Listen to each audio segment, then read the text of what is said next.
Bonjour à tous et bienvenue à cette nouvelle édition d'Overtime NHL, 9e épisode de la saison en ce jeudi 24 mars. Jonathan Filion avec vous pour la prochaine heure et vous le voyez, ceux qui sont en live avec nous. Stéphane Rochette également avec nous. Salut Steph! Salut Joe! Steph, on réinventera pas la roue. Aujourd'hui, évidemment, on va faire ce que à peu près tous les médias qui couvrent le hockey nord-américain ont fait au cours de la semaine. On va faire notre bilan de la date limite des transactions qui avait lieu lundi, qui s'est terminée sur le coup de 20 h ici en Suisse, puisque l'Amérique du Nord est déjà passé à l'heure d'été, donc 5 heures de décalage avec l'heure de l'Amérique du Nord, heure de New York. On va évidemment revenir là-dessus. On va également parler, évidemment, joueurs suisses, comme à notre habitude. On ne changera pas une recette gagnante. Salutations à Georges-Henri, à Kevin et à Arthur qui sont déjà dans le chat. On vous rappelle que vous pouvez nous poser vos questions tout au long de l'émission. On va tenter d'y répondre si on a le temps, bien sûr, puisque c'est une émission chargée qui nous attend. Et également, je vous rappelle que pour ceux qui n'ont pas le temps de nous écouter en live pendant toute l'émission, ce sera en rediffusion sur YouTube, Spotify, Apple Podcast et SoundCloud à partir de demain. Voilà, Stéphane, l'introduction est faite. On va maintenant entrer tout de suite dans le vif du sujet. Et je vais prendre une question que Kevin nous a envoyée un peu plus tôt aujourd'hui.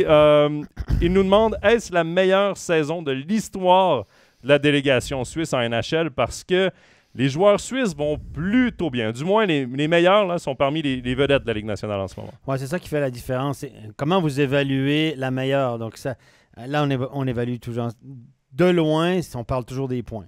Évidemment, Josi avait connu, je pense, il y a 2 ans, une excellente saison aussi, je ne me trompe pas. L'année passée, c'était plus compliqué, mais... c'est relatif de dire compliqué. Mais pour lui, là, on s'entend. La saison qu'il avait eu un trophée Norris, là, c'était 65 points en 69 matchs, et la saison dernière, c'était 33 points en 48 matchs dans une saison écourtée. Voilà. Mais l'année passée, son équipe a eu toutes sortes de problèmes aussi, donc il était toujours dépendant des performances de son équipe. Et cette année, on peut dire que là, Romain Josi arrive dans ses meilleures années. Et c'est vrai que là, il est juste incroyable, quoi. 2 points par match, là, tu disais, hein, c'est quoi, 25 points? 25 points, 11 matchs, mais là, tu es en train de brûler notre joueur de la d'accord. Semaine. Bon, bref. Mais je pense pas que c'est une surprise pour personne. Non, mais écoutez, les joueurs suisses, Meyer est un joueur devenu un buteur patenté de la NHL. Josi est sûrement le défenseur, parmi les 5 meilleurs défenseurs offensifs de la Ligue, on va dire ça. Peut-être le meilleur actuellement, mais parmi les 5 régulièrement. Des fois, on se demande s'il joue à l'attaque ou en défense. Hein. Il a cette faculté d'aller en attaque, de revenir, etc. Donc, les joueurs qui jouent avec lui doivent s'adapter, évidemment. Et puis, Ishii, two-way center, là, il fait des points un petit peu plus, ça va être sur une bonne séquence. Oui, c'est 8 points au cours de ses 4 derniers matchs. Il a 2 points à chacun de ses 4 derniers matchs. Et puis Fiala, finalement, sort un petit peu de sa coquille. Il connaît offensivement une meilleure saison. Évidemment, on parle toujours en termes de points. Ça ne veut pas dire qu'il n'a pas été bon l'année passée. Ça veut dire que souvent, les joueurs sont utilisés un petit peu différemment, se mettent à faire des points powerplay, etc., etc. Niederreiter, en termes de points, tire la patte un peu. Pourtant, lui, il était 5e overall au niveau du draft. Il joue dans une bonne équipe, mais a un rôle plus effacé. Oui, exactement. Je pense que c'est son rôle qui lui nuit le plus. C'est 6 matchs sans points pour Nino Niederreiter. C'est ça. Moi, lorsque je regarde Kevin Fiala, et j'ai eu la chance de le commenter lors de notre match du week-end commenté en français la semaine dernière, samedi dernier, c'était un match qui passera pas à l'histoire. Mais Kevin Fiala a quand même obtenu une passe, moi je le trouve plus régulier. Quand il était sur la patinoire, parce qu'il n'a pas joué beaucoup en première période, il y a eu une pénalité, il n'a pas eu beaucoup de temps de glace, mais lorsqu'il jouait, lorsqu'il était sur la patinoire, tu voyais qu'il créait des choses. On le voyait beaucoup, des bons flashs offensifs. Je trouve qu'il a atteint une constance et une maturité dans son jeu qu'il n'avait pas nécessairement dans ses premières années et qu'on espérait qu'il atteigne au niveau de Nashville. Et il faut rappeler que le Minnesota a donné Marcus Granlund contre Kevin Fiala dans le trade 1 pour 1. Et lorsqu'il a été repêché avec le Wild du Minnesota, Granlund était vu comme la future vedette offensive de cette équipe-là. Donc, il avait quand même une valeur. On espérait obtenir, je pense, le joueur qu'on a cette saison. Oui, puis ce qu'il ne faut pas... Il y a une tendance qui se dessine forte. Là. J'ai parlé avec des gars, puis j'ai lu aussi les commentaires de Ken Hughes, le directeur général des Canadiens de Montréal.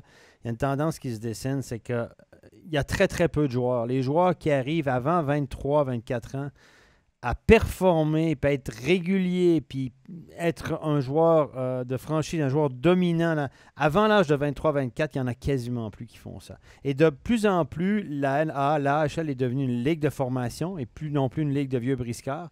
Et on met beaucoup plus de jeunes, on fait beaucoup plus de formation en AHL. Et là, la tendance, c'est que les joueurs passent, même les très bons, pas les exceptionnels, là, pas les Austin Matthews de ce monde, etc. Mais même les très bons joueurs repêchés tôt passent par la AHL pendant 1, 2, 3 saisons ou ont des rôles moins importants dans leur équipe.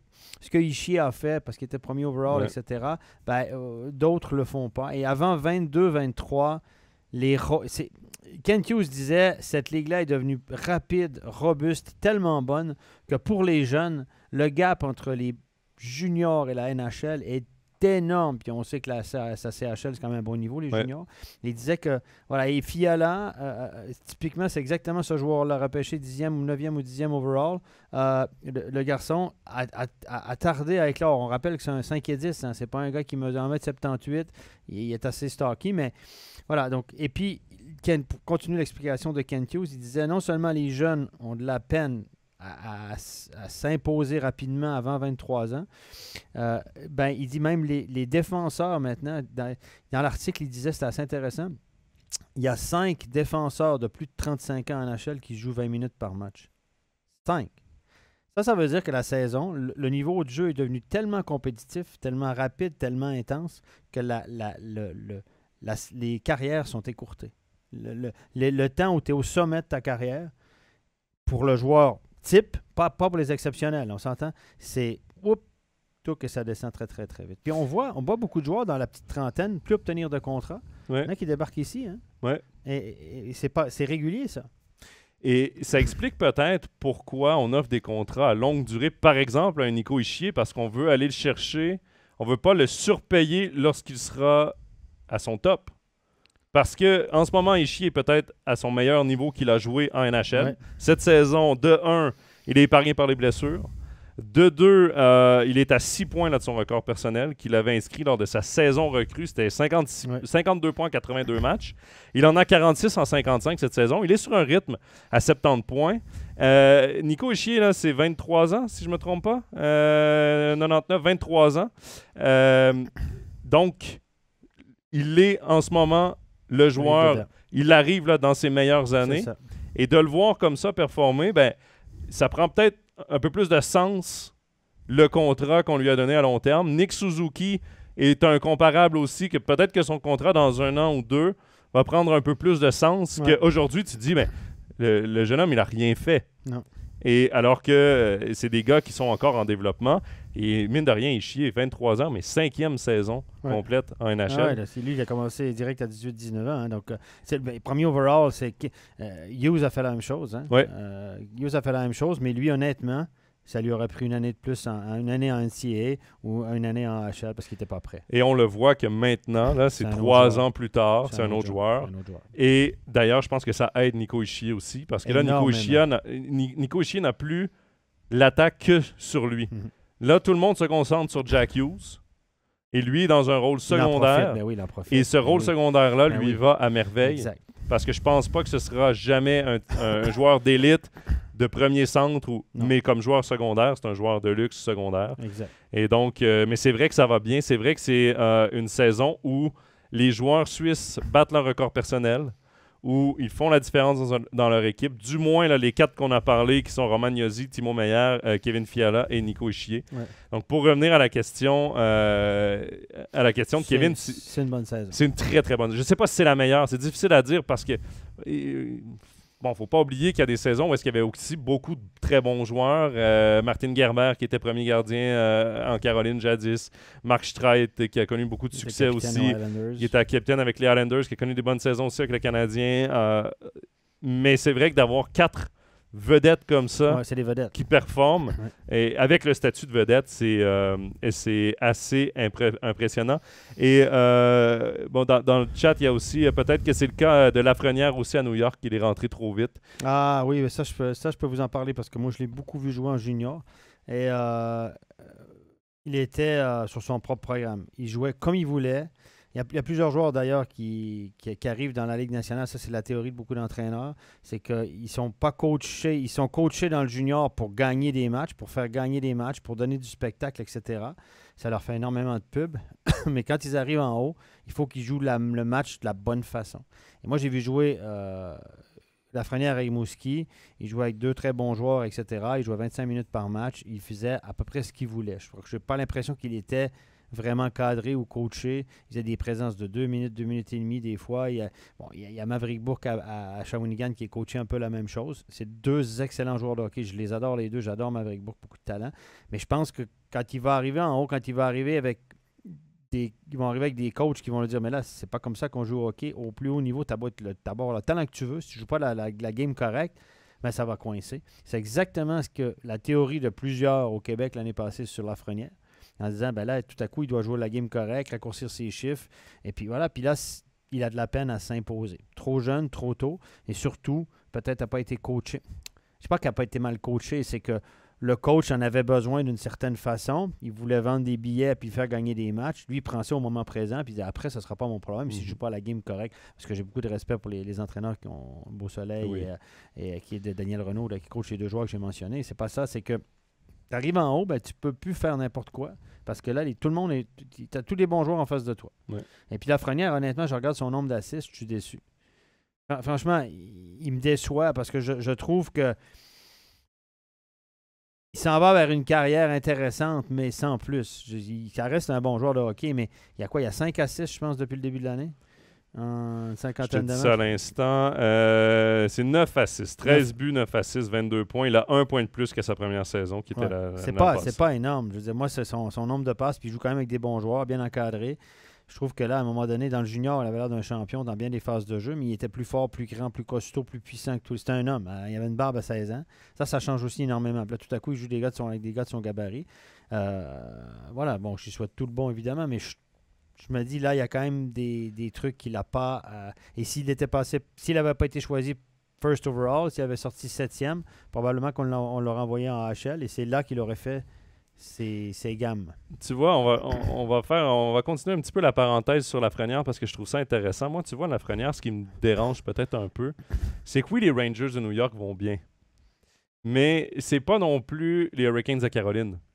Alexis Lafrenière a un rôle quand même important offensivement. Il pourrait prendre un rôle important offensivement avec les Rangers parce qu'il y a moins de profondeur en attaque. Les Rangers t'enlèvent Igor Shesterkin devant le filet, qui est exceptionnel depuis le début de la saison. Je suis pas certain que cette équipe-là est aussi haute au classement. Ils se battent peut-être pour une place en play-off. Ils sont un peu en avance sur leur reconstruction n'était pas planifiée pour être aussi vite. Ouais. Et Lafrenière et Capo Caco sont pas nécessairement au niveau où ils devraient être. Et pourtant... Ils gardent quand même, ils ont quand même un rôle, ils ont une place à prendre. Et pourtant, Lafrenière, tu vois, 3e trio, évidemment, là, il joue à l'aile gauche. Il est derrière Chris Kreider et Artemi Panarin. C'est dur de passer. Mais ces joueurs-là sont quand même sont bougeables dans un effectif. Panarin, d'ailleurs, qui est droitier, peut jouer à droite aussi. Et tu regardes les ailiers à droite, justement, de l'équipe. Frank Vatrano, qu'on vient d'aller chercher à notre limite transaction, qui a pratiqué sur le premier trio avec Mika Zibanejad. Andrew Copp sur le 2e.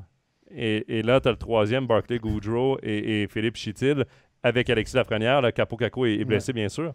Mais je sais pas. J'aurais aimé qu'il prenne un peu plus de place sur un des 2 premiers trios. C'est un joueur top 6, Alexis Lafrenière. Tu peux pas vraiment le mettre. Il a le 16. Il a la taille pour...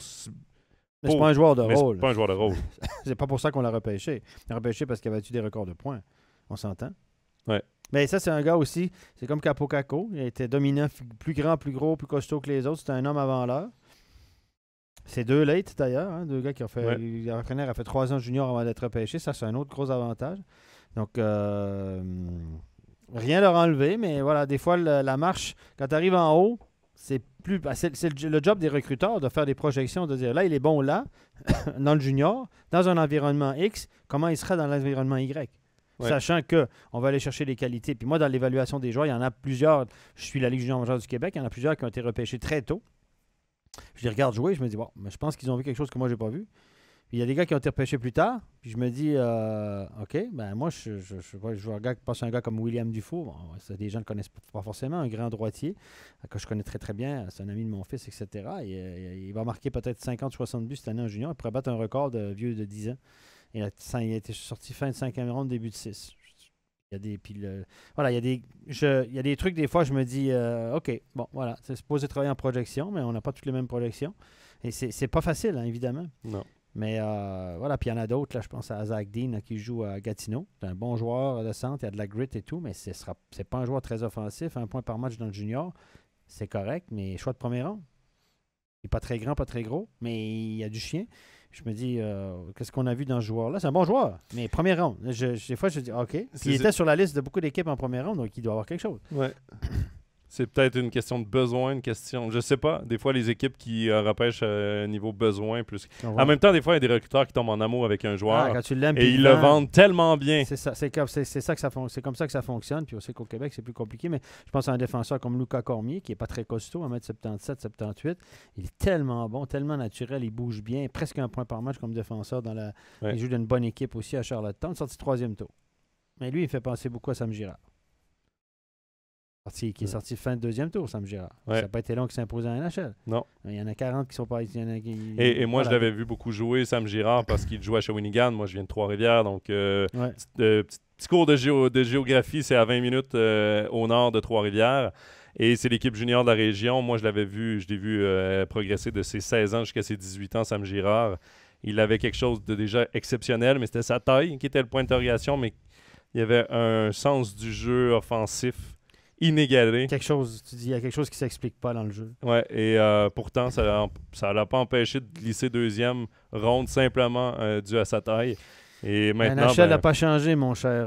Non, elle n'est pas prête à changer. Non, monsieur. On va revenir sur les joueurs suisses quand même. Il y a Fabrice qui demande et Jérôme Moser, Yannis Jérôme Moser, qui joue encore avec les Coyotes de l'Arizona. Ouais. Bon, période d'apprentissage pour lui ne fait pas mal du tout. Il obtient du temps en power play. Il obtient beaucoup de minutes de jeu. 12 points en 33 matchs, si je ne me trompe pas. Mais au-delà des points, parce que je pense pas que personne ne s'attend à ce que Yannis Moser fasse les points de Romagnosi. Non. Mais en même temps, je pense que lui, de débarquer en Arizona, c'est une bonne chose pour lui. Parfait, lui. Parce que ça lui donne le temps d'apprendre. Et je pense pas. Et tu apprends avec André Tourini, qui est un très bon entraîneur, qui a d'ailleurs eu plusieurs saisons dans la Ligue junior du Québec. Il a été assistant coach NHL aussi avec Patrick Roy au Colorado. Et André Tourini a le temps de le travailler. Exact. Parce que c'est pas nécessairement les résultats qui comptent en ce moment en Arizona. Et c'est parfait d'apprendre sans cette pression que d'arriver avec beaucoup trop d'attentes, et beaucoup trop de pression, et là, commencer à trop réfléchir dans ton jeu. Il a eu de la chance. Il a été repêché très tôt, fin de 2e tour. Ça m'a surpris parce que sa 3e année d'éligibilité, fin de 2e tour, 8 mois avant, il n'y a personne qui l'a repêché. C'est en octobre 2020, puis 8 mois plus tard, à l'été 2021, tout à coup, le garçon, il sort fin de 2e tour. Donc, je pense qu'il n'y a qu'Arizona pour faire ça. Et premier choix au total d'Arizona parce qu'il n'y avait pas de first pick cette année-là. Parce qu'ils avaient été pénalisés. Mais ils ont raison parce que finalement, le gars est tout de suite dans l'alignement. Donc, ils ont évalué qu'il était NHL ready. Il l'a envoyé un petit peu en HL, il est revenu. Et la grande qualité de Yannis Moser, c'est que les coachs l'aiment parce que c'est zéro risque. Il joue toujours de la façon la plus simple possible. Quand il faut qu'il donne le puck, il donne son puck. Quand il faut qu'il le garde, puis prendre une mise en échec, il le garde. Ses choix sont judicieux. Il fait des bons choix. Il fait des choix. En fait, quand tu le mets sur la glace, le coach, il se dit, il ne me coûtera rien. Il ne va pas me faire une gaffe monstrueuse. C'est pas la boîte à surprise, le défenseur à haut risque, qui va essayer un jeu incroyable en se disant, bon, il y a une option facile, mais peut-être qu'il y a une meilleure option de l'autre côté. Je vais attendre, là, il perd le puck. Tu sais, les défenseurs à haut risque, on en connaît tous, là. Les Gaston Gingras de ce monde, pour ceux qui se souviennent. Bon, toi, tu es peut-être un peu jeune. Mais on l'appelait Gaston Lagaffe, d'ailleurs, super défenseur, mais il fait une gaffe par match. Mais lui, il est sécure. Dans ma génération, c'est Piqué. Piqué souvent, c'est ça. Monsieur Piqué, qui était flamboyant Piqué, qu'on voit plus beaucoup d'ailleurs. Mais je l'ai vu jouer cette nuit. J'ai regardé un petit bout du match entre New Jersey et Toronto. Et puis, Yannis Moser, ben, c'est ça. Lui, c'est la sécurité maximum. Et puis, il joue juste. Hein? Il est assez lancé, assez grand. Il encaisse bien les mises en échec. Physiquement, il tient le coup. Et ça, c'est un joueur que tous les entraîneurs, ce type de joueur que tous les entraîneurs adorent. Ça ne sera jamais un Romagnosi, là. Je me souviens des comparaisons là, de certains scouts ici en Suisse là, qui avaient un petit conflit d'intérêt, en passant. à le scouter comme ça, on s'entend. Voilà, tu peux pas être scout, être travaillé pour une équipe puis faire des articles voilà, pour vendre un joueur de l'organisation. Bref, mais ça m'a fait rire la comparaison parce que c'est pas y rendre service que de le comparer à Yossi. Hey, la marche est haute, là, puis c'est pas du tout Roman Yossi. Roman Yossi, c'est un gars qui prend des risques, qui va à l'avant. Voilà, c'est pas le même patin, c'est pas le même type de défenseur, mais tout le monde se réjouit de... Puis lui, tu sais, timing is everything. Lui, il a vraiment il a eu la chance de tomber là à ce moment-là. S'il était tombé d'une organisation comme Montréal, ça aurait peut-être été la même chose, mais Montréal, il a tellement de pression. Tandis qu'en Arizona, sérieusement, tout le monde s'en fout. Anthony réagit à tes commentaires sur Yannis Moser en disant c'est l'inverse de Vatanen. C'est un peu ça, ouais. Mais c'est vrai, c'est une très, très bonne comparaison. Vatanen, c'est high risk. Première passe, il essaie toujours de trouver un truc de la dentelle, etc. Bon, je l'ai montré souvent en plateau, mais offensivement, il est incroyable. Il a un tir. Quand il fait un point par match, quand même, dans notre ligue, là. Ouais. Comme défenseur, c'est extraordinaire. On ne peut pas y enlever ça. Beaucoup de points en power play, etc. Mais c'est ça qu'on n'est pas allé chercher la sécurité en défense avec Vatanen, loin de là. Et puis d'ailleurs, moi, si j'étais à Genève, je suis pas sûr que je le signerais si facilement que ça. Je l'aime bien, mais il me dérange un peu dans sa façon. Il me dérangerait un peu. Je serais un peu patient, disons, dans son cas. J'attendrais peut-être un peu. Mais attendre. Parce que là, n'oubliez pas qu'en Suisse, faire une parenthèse, la KHL, là, il y a beaucoup de joueurs étrangers de KHL qui ne veulent plus y retourner. Ouais. Donc là, depuis 2-3 semaines, un mois, je peux vous dire qu'il y a des équipes, je peux vous dire, il y a des équipes qui ont signé des joueurs, qui ne sont pas annoncés, je le sais, qui ont signé des joueurs qui viennent de la KHL, puis les gars demandaient entre 100 et 200 000 de plus. Les clubs avaient dit non. Et là, ils sont revenus, on dit finalement, ton offre, je vais la prendre. Donc les prix... On aura des étrangers de bonne qualité pour des prix qui défient toute concurrence l'année prochaine. Et les joueurs, moi, je suis gauchi aujourd'hui, j'attends. Parce que je me dis, j'ai peut-être un Vatanen. Je vais peut-être trouver un défenseur en Russie qui est aussi bon offensivement que Vatanen, puis qui ne m'en coûtera pas autant défensivement, et puis qui est peut-être plus facile à coacher. Donc, moi, j'attendrai. Puis le prix, même, parce que Vatanen, on le payait très cher. Ou même, je veux dire, ton carrière défensif, tu l'as déjà en Tom Ernest.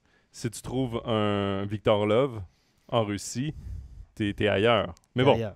Là, on a dévié un peu, mais c'est vrai que c'est intéressant. La situation, hein, le marché suisse des étrangers va être très perturbé. Puis ceux qui n'ont pas bouclé leur marché d'étrangers, leur mercato au niveau des étrangers, ben, ils vont trouver des super joueurs pour à des prix très, très, très intéressants. Parce que les gars, ils commencent à dire à leur agent, ben là, parce que après la KHL, c'est la Suisse, ils commencent à dire à leur agent, appelle donc en Suisse. Et puis là, tout à coup, là, les GM, là, les offres qui rentrent, là, le pouvoir est en train de changer de main. Parce qu'avant, les gars, ils disaient, en KHL, j'ai 500 000 net, est-ce que tu me le donnes? Ah non, je ne peux pas aller plus haut que... Puis là, ils partaient à KHL. Ils faisaient jouer la concurrence. Mais là, la concurrence de la KHL... Mais tu vas peut-être avoir des vétérans AHL qui vont revenir, parce que la AHL ont des... D'ailleurs, c'était le commentaire de Steve un peu plus tôt dans notre chat. Qu'est-ce qui va arriver? Parce que là, tu as des très bons joueurs qui ont traversé, qui étaient limite entre la NHL et la AHL, qui pourraient être de très bons vétérans en AHL qui vont vouloir jouer. Je pense par exemple à un Rick Gélina qui a signé ici à Berne, aurait pu trouver un preneur peut-être avec un two-way en Amérique du Nord, mais ou savoir que il va commencer la saison comme vétéran dans la Ligue américaine. Donc, ce sera très intéressant les prochaines semaines. Pour finir avec les joueurs suisses, on va y aller avec notre rubrique pour la deuxième semaine de notre nouvelle rubrique du joueur de la semaine. Facile. Et ça ne sera pas une surprise pour la deuxième semaine consécutive. J'avais pas le choix. J'ai regardé certains matchs de joueurs suisses. J'en ai commenté d'autres. Et j'avais pas le choix de me coller à ce que la NHL a fait la semaine passée, donner son étoile de la semaine à Roman Josi. Le mec a 25 points en 11 matchs. Au cours de ces 11 matchs, Steph, c'est 2 matchs de 4 points. C'est 3 matchs de 3 points. C'est une locomotive offensive incroyable, Roman Josi, depuis le début de la saison. Et je vais revenir à une question qu'on a eue un peu plus tôt aujourd'hui, qui, je pense, est facile à répondre. Facile. J'aime ça, les questions faciles. À l'école, j'aimais ça avec les examens faciles. Celle-là, d'après moi, c'est aussi facile que d'écrire ton nom dans le haut de la feuille. Flavien qui demande, peut-on dire que Roman Josi est actuellement le favori pour le trophée Norris? Oui, clairement. Il y a 3 semaines, je ne suis pas sûr. Maintenant, oui. Bon, il y a notre copain là, au Colorado, Cale Makar. Cale Makar, qui est la coqueluche. Mais il joue au Colorado. Tu sais, Nashville, c'est pas la même couverture médiatique que le Colorado. Colorado, c'est plus... Puis il est spectaculaire, puis tout à coup, il marque des buts d'highlights, etc., puis il est plus jeune. Et Cale Makar sera dur à déloger. Mais si Josi continue de cette façon-là... il y a Fox aussi à Rangers, mais moi, je le regarde jouer Fox. Ça me fait penser à Carlson à Islanders. C'est all offense. Il t'en coûte beaucoup. Ça c'est des Vatanen version NHL. Il t'en coûte aussi défensivement. Tu vois, moi, le fait justement que Josi joue à Nashville, qui est une surprise cette saison, qui est une équipe avec tellement moins de talent et de profondeur que le Colorado, c'est sûr. je trouve que... Parce que oui, Cale Makar, c'est le camp arrière au Colorado. En ce moment, il a quoi? 71 points, si je ne me trompe pas. Et Makar et Josi rendu à 78. 8. C'est pire que je pensais. Mais je trouve quand même que d'avoir ce niveau de performance dans une équipe avec moins de talent est plus impressionnant que dans l'armada que représente l'Avalanche du Colorado. Tu as aussi plus de temps de glace. C'est sûr que tu es dépendant de ton environnement. Donc, le fait qu'il y a une moins bonne équipe et qu'il y a tant de succès, OK. Par contre, ton rôle, quand tu as une moins bonne équipe, tu as plus de temps de glace. Tu es moins réparti, puis tu n'es pas tout seul à pouvoir vouloir jouer sur le powerplay ou à pouvoir jouer sur le powerplay. Donc, peut-être que le coach, au lieu de te laisser 2 minutes, si tu es une bonne équipe, il split en 2. Ouais. Je connais ça. Là. Et c'est vrai que des fois, tu dis, bon, tu joues d'une moins bonne équipe, mais tu joues 30 minutes par match, puis... c'est toi qui décides. C'est un peu comme Tom Ernest. C'est pas lui qui décide à Genève, mais c'est un peu ça. C'est comme, ça va, t'as pris ton souffle, vas-y mon grand. C'est un petit peu ça. Donc, il y a deux façons de voir les choses. Il faut regarder le rendement par 60 minutes de jeu, le temps de glace, l'environnement. Mais Josi, sérieusement, là, je suis le meilleur joueur de l'histoire du hockey suisse, sans aucun doute. Non, mais je donne déjà le trophée. Hein, je veux dire. Markstreit était bon, mais même pas proche de ça. Non, même pas proche. Je veux dire, il est allé beaucoup plus tard, etc. Lui, c'est vraiment le talent pur. Quoi. Oh oui, c'est une super vedette en NHL. Et Sébastien dit, est-ce qu'il est le meilleur défenseur au monde en ce moment, à l'heure actuelle, là, dans le top 3 avec Makar et Edman? Moi, je le place là. Victor Edman est incroyable. Celui qui est Pietrangelo. Pietrangelo, oui. Évidemment, c'est toujours difficile. Mais ce sont deux défenseurs qui génèrent peut-être un petit peu moins d'attaque, mais qui sont peut-être un peu plus complets. Plus physiques. Et après, voilà, ça dépend. Moi, personnellement, je trouve que le Norris est remis trop rapidement au meilleur pointeur, alors que le meilleur défenseur n'est pas nécessairement le meilleur pointeur. Mais c'est des journalistes qui votent. Oui, tu sais que les journalistes connaissent rien au hockey ou bien? Tu vois, quand j'étais jeune... Non, mais... je vais te réagir. Je réponds pas à ça. Non, mais tu vois, un défenseur que j'ai aimé dans ses meilleures années, c'était Alexander Edler. À Vancouver dans ses meilleures années. Et jamais il n'était considéré. C'est un stay-home defenseman. Chez Weber, combien de temps ça a pris avant qu'il soit considéré au trophée Norris? Il a marqué des points powerplay avec son one-timer. Mais il était complet et tout ça, mais il a fallu qu'il marque des points pour être considéré. C'est le genre de défenseur que je trouve dommage de ne pas avoir vu. C'est ça, c'est les points. C'est ce qu'on voit en premier. Hein, quand tu ne suis pas... Voilà, cette année, en Suisse, tout le monde a voté pour Cervenka, tout le monde, ceux qui ont voté. Là, nous, on n'est pas consultés. Je ne sais pas qui est consulté pour finir, mais on ne suit pas ça, nous. Moi, je ne suis pas assez ça, évidemment. Je ne vois pas beaucoup de matchs dans une saison. Mais je suis un peu sarcastique. Et moi, Cervenka, c'est le choix facile, fait des points, machin, on le voit, puis on le voit dans les highlights. Mais si tu le suis sur toute une saison, c'est un peu différent. Ceux qui jouent avec lui, des fois, ils ont une opinion différente. Ouais. Mais, voilà. Je prends une dernière question sur un joueur suisse. C'est Sébastien qui demande, et je vais y répondre comme ça, ça va peut-être être plus rapide. Les plus faciles, tu gardes les plus faciles? Non, je t'évite une compliquée. Sébastien qui demande du coup, Théo Rochette, fils d'un ancien arbitre, continuera-t-il au rempart? Aura-t-il la chance au Habs ou reviendra-t-il à Lausanne? Je vais répondre simplement que pour l'instant, toutes les options sont sur la table. Il n'a pas de décision de prise. Et il n'a pas d'offre non plus sur la table d'une équipe de NHL. Il ne peut pas l'avoir parce qu'il est encore éligible au repêchage, donc il ne pourra pas avoir d'offre avant. On saura toutes les réponses à ces questions. Toutes les réponses sont bonnes. Ce sera quelques choix de réponses à l'école ABCD. Voilà. La D, c'est toutes les réponses sont bonnes. Ou E, moi j'aime bien ça parce que à chaque fois je me disais, il me semble que oui. Voilà. Donc j'ai répondu à cette question-là. Je fais attention à ce que je dis maintenant parce que j'ai répondu dans le podcast à Stam Stitch. Oui, mais c'est pour ça que je voulais pas te... Il y a un article dans le Journal de Québec Québec qui est sorti le lendemain pour relater tout ce que j'avais dit alors que j'ai parlé avec mon cœur. J'ai répondu à une question toute simple. Puis ça a traversé en Amérique, puis ça a fait toute une histoire. Ça fait toute une histoire. On a relaté mes propos de l'autre côté alors que je parlais cœur ouvert de mon fiston. Mais c'est que il faut comprendre aussi et mettre en contexte pour les gens, c'est qu'à Québec, les remparts, c'est une institution. C'est gros. Et là, on parle du capitaine des remparts. Et c'est un gros point d'interrogation sur son avenir. Oui. Donc, ils vont gratter partout où ils peuvent, les médias québécois, pour faire une tempête dans un verre d'eau. C'est ce qui sera à Québec l'année Voilà. prochaine, parce Donc, qu'il y a encore une bonne équipe, etc. À voir, mais on en saura plus un peu plus tard. On va quitter la Suisse parce que ça fait déjà plus d'une demi-heure qu'on est en live et on va parler de la date limite des transactions. C'était pas ça que je voulais faire, c'était plus ça. Voilà. Et on est encore... Et voilà. Bon. Pour ceux en direct, en vidéo, c'est un peu compliqué ma transition. De quoi tu voulais parler? Je voulais pas revenir sur Yossi. On n'a pas bu. Non. Pas encore. 100% à jeun. Pas encore. La soirée est encore jeune. Steph, évidemment, date limite des transactions. Émission spéciale. Émission spéciale. Écoute, émission spéciale. En Amérique, c'est incroyable. Ça a commencé à 6 heures le matin. Oui, monsieur. La date limite de transaction est à 15 heures et l'émission spéciale se termine, je pense, à 16h30. Hey, les gars, ils sont forts de remplir une émission comme ça. 9 heures de temps, puis des fois, il y a 1 heure, là, il n'y a rien. Là, ils ressassent le truc, il faut qu'ils reviennent. Les gars qui animent ça en direct, sérieux, chapeau. Oui, mais cette année, ils ont été chanceux parce que c'est la plus grosse date limite des transactions de l'histoire de la NHL. J'ai les statistiques juste avec moi ici. C'est 33 transactions, incluant 54 joueurs. Et je crois 30 des 32 équipes ont été impliquées dans la date limite des transactions. À voir si les statistiques ont changé avec la transaction qui a avorté, celle d'Evgeny Dadonov. Je pense qu'on va commencer avec ça, parce que là, j'en parle. Je te laisse expliquer. En fait, les Golden Knights... Ça, on voit rarement ça. Moi, c'est la première fois que je vois ça. Moi aussi, c'est la première fois que j'entends ça. Je sais qu'en Amérique du Nord, hier, sur TVA Sport, Michel Bergeron a dit il y a quelqu'un qui doit payer pour ça, c'est une erreur impardonnable. Il y a sûrement un membre d'organisation de Vegas qui va être congédié. En Amérique du Nord, on rigole pas. Hein. On ne rigole pas.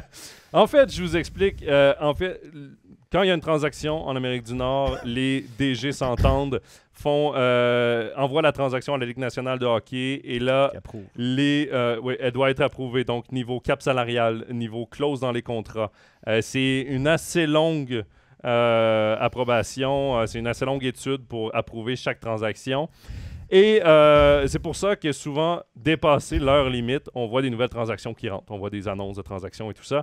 C'est simplement que la Ligue nationale est en retard sur les transactions qui rentrent. Tu as le droit d'envoyer ta transaction, je pense, jusqu'à 15h05 à tout le moins, où tu dois être en négociation active avant 15h et ensuite tu peux les envoyer. Evgeny Dadonov est l'une des dernières transactions à s'être conclue entre les Golden Knights de Vegas et les Ducks d'Anaheim. Le problème avec Evgeny Dadonov, c'est que le contrat, il l'avait signé avec les Sénateurs d'Ottawa et il avait une clause de non-échange restrictive, ce qui veut dire qu'il peut être échangé à 22 équipes, mais il a le droit de dire ces 10 formations-là, je ne veux pas y être échangé. Les Ducks d'Anaheim apparaissaient sur cette liste qu'il a fait jadis lorsqu'il jouait avec Ottawa et Vegas ne lui avait jamais fait changer sa liste. Donc, parce que le joueur a le droit de changer sa liste après X nombre de mois. Quand tu changes de copine, des fois, ça change aussi. Oui, ben là, c'est attirant, Anaheim. Excuse-moi, là, mais quand tu changes de copine en Californie, ça dépend. Il y en a qui aiment mieux dans le Nord. Voilà, bref. Mais par contre, Anaheim est quand même très imposé. Donc, c'est peut-être une des raisons pourquoi elle n'était pas... l'équipe n'était pas sur sa liste, ou plutôt était sur sa liste d'équipes où il ne voulait pas être échangé au départ. Vegas ne savait pas que Anaheim était sur cette liste, n'avait pas pris acte de cette liste et donc ont échangé avec Anaheim. La Ligue nationale a dit selon notre liste, il n'a pas le droit d'être échangé. Ça fait dans les clauses de son contrat, vous n'avez pas le droit de l'échanger à Anaheim. Et du coup, il est de retour avec Vegas. Le problème pour Vegas, le gros problème pour Vegas, c'est qu'ils ont 2 joueurs en ce moment sur la liste des blessés à long terme, Alec Martinez et Mark Stone, 2 joueurs très importants, un défenseur et un attaquant. 8-9 millions par année. De très gros contrats. Evgeny Dadonov, c'est 5 millions de contrats. On voulait simplement s'en débarrasser pour faire de la place quand il reviendrait, parce qu'il y a un certain Jack Eichel qui est maintenant sur l'effectif de Vegas. Et là, du coup, on va être obligé d'attendre avant de remettre ces joueurs sur la liste des joueurs actifs, donc Martinez et Stone, Ouais. parce que Dadonov y est encore. Et là, il y a des spéculations parce que Dadonov pourrait quand même être échangé parce que la date limite des transactions, tu as quand même le droit d'échanger après, c'est juste que le joueur ne peut pas jouer ni dans la saison régulière ni dans les playoffs. Donc la saison est saison finie. serait terminée. Mais pour les besoins de la cause, et pour pas attendre, parce que Vegas n'est pas dans la situation de Tampa Bay, de dire, c'est pas grave, on va les laisser blesser jusqu'aux playoffs et on les réactivera lorsqu'il n'y aura plus de masse salariale. Comme Vegas, comme Tampa Bay a fait passée, hein? avec Kucherov. Voilà. Vegas est dans une course aux playoffs, donc a besoin de son sûr capitaine qu'ils vont et faire a le playoff, besoin ouais. d'un de ses 4 premiers défenseurs. Donc, est-ce qu'on décidera d'envoyer Dadonov ailleurs et de payer en échange des choix repêchage? C'est la petite histoire, c'est la grosse tempête en ce moment dans l'univers médiatique de la Ligue nationale Voilà. qui s'est passée pendant la date limite des transactions. Voilà pour cette histoire d'Evgeny Dadonov.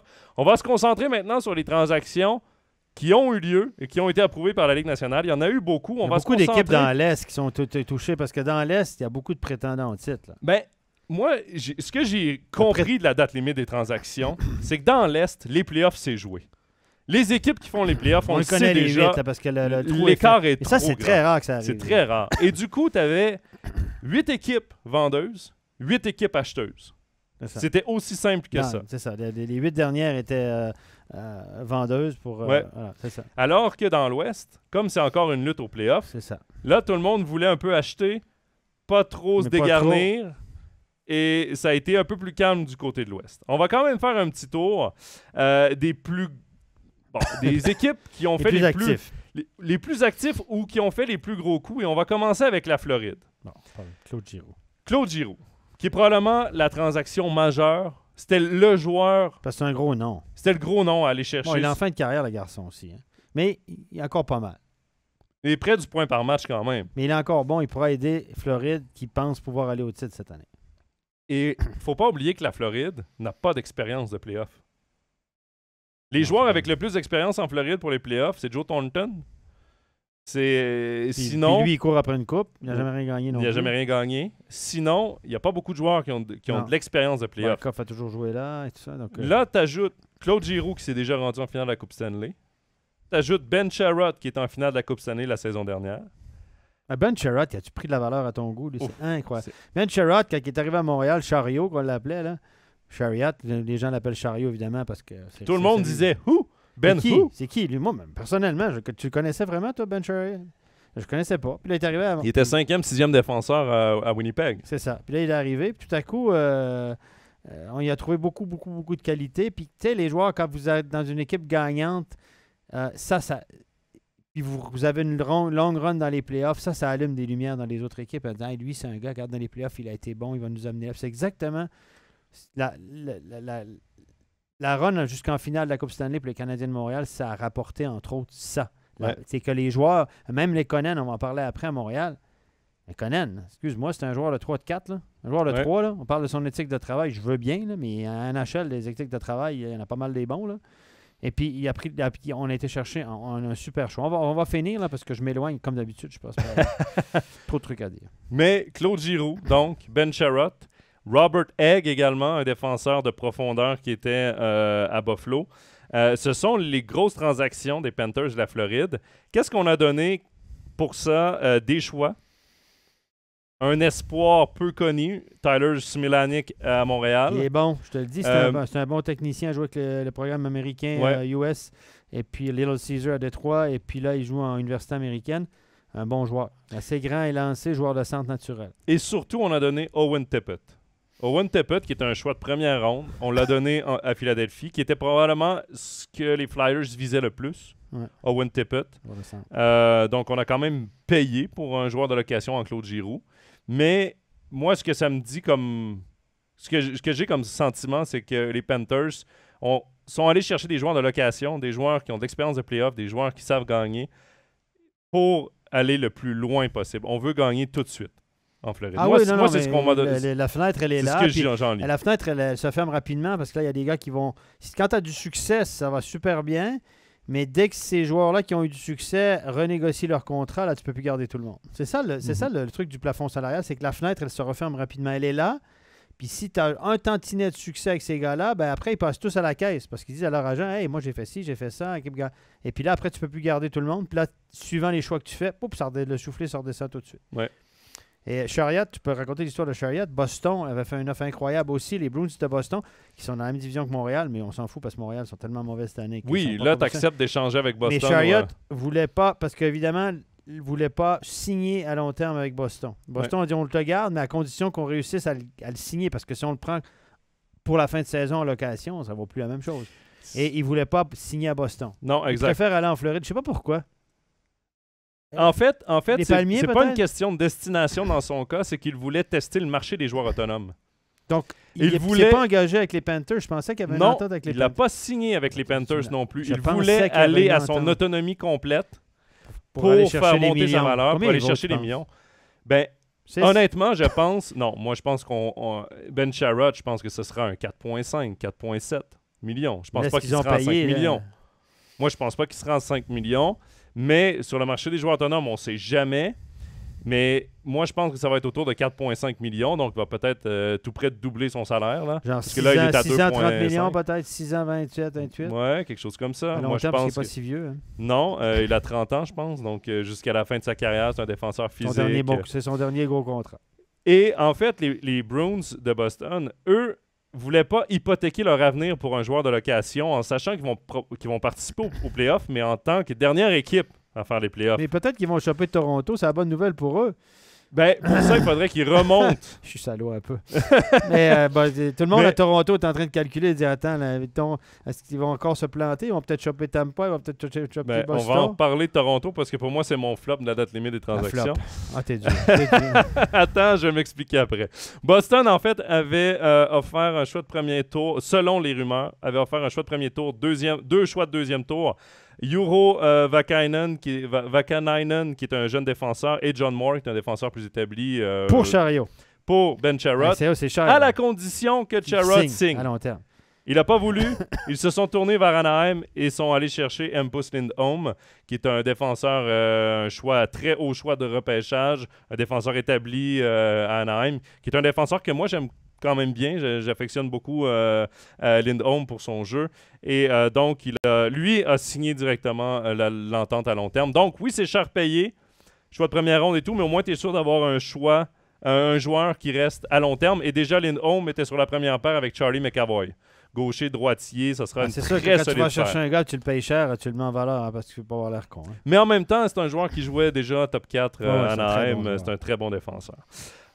Pour finir avec les transactions de la Floride, et on va peut-être un peu plus se tourner vers le Canadien. Tu parlais de Smilanic, qui est un bon espoir. Moi, j'aime bien le choix de première ronde qu'ils sont allés chercher parce que les Panthers n'avaient plus de choix de première ronde en 2022. Et donc, on se tourne vers un choix de première ronde en 2023, l'année prochaine. C'est un meilleur repêchage selon les experts, niveau profondeur de repêchage, niveau talent. Et donc, ça donne 2 choix de première ronde cette saison. 2 choix de première ronde la saison prochaine.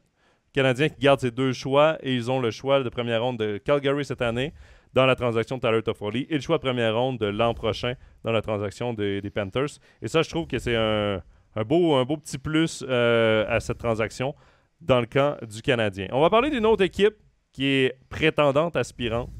Mais juste avant, je voulais répondre à une question parce qu'on a parlé évidemment de l'Est. Tout était joué pour les playoffs.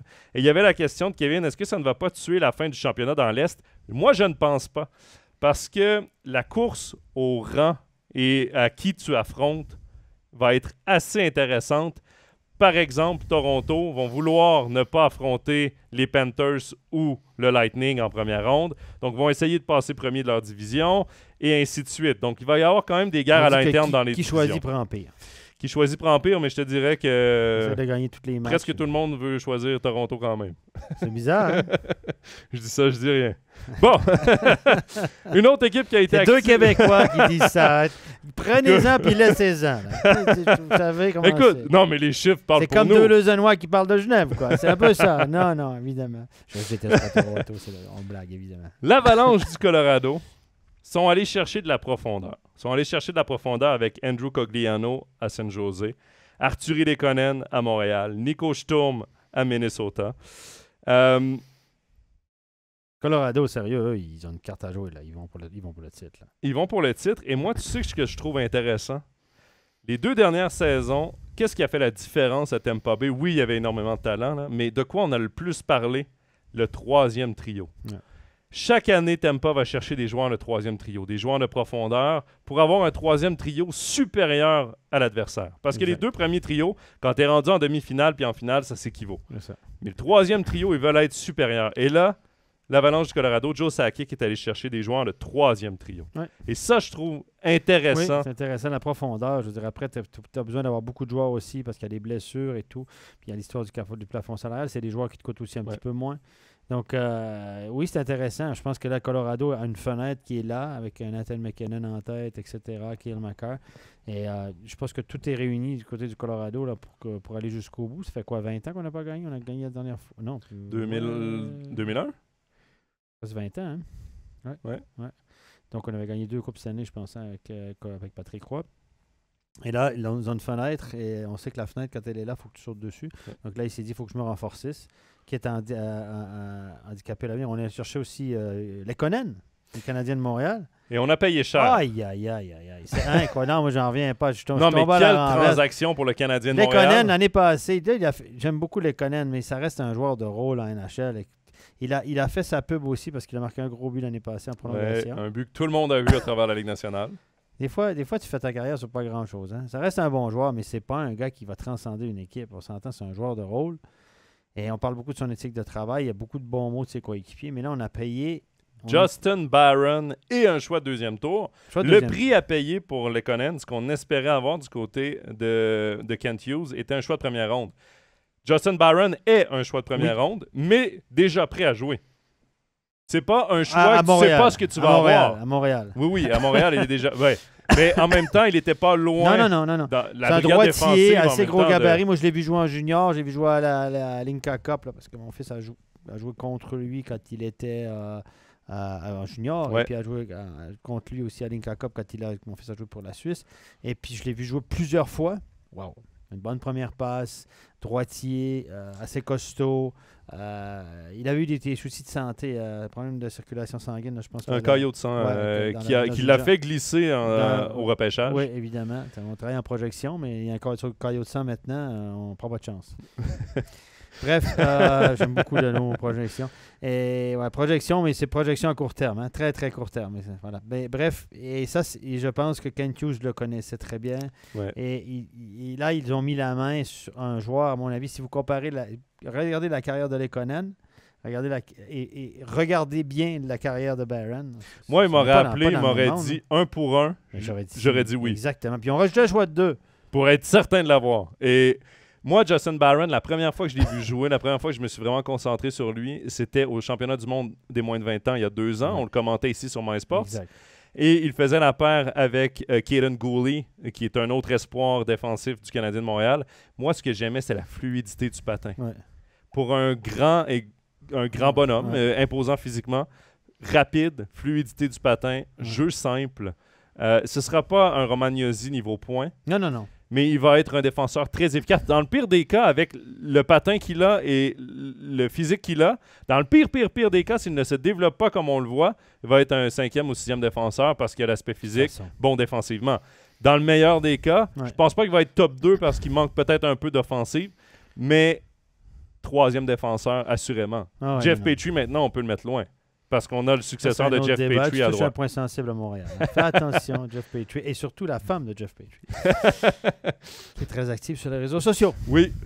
Ben, peut-être qu'elle nous écoute, qui sait. Je suis sûr que oui, elle a vu aux États-Unis. Bon, bref, mais c'est toute une histoire, Petrie à Montréal. Le Québec dans son cœur, donc 2 Québécois qui font... Non. Bon, moi, disons qu'il y a des trucs... Elle n'a pas tout faux sur tous les sujets. Non. On s'entend.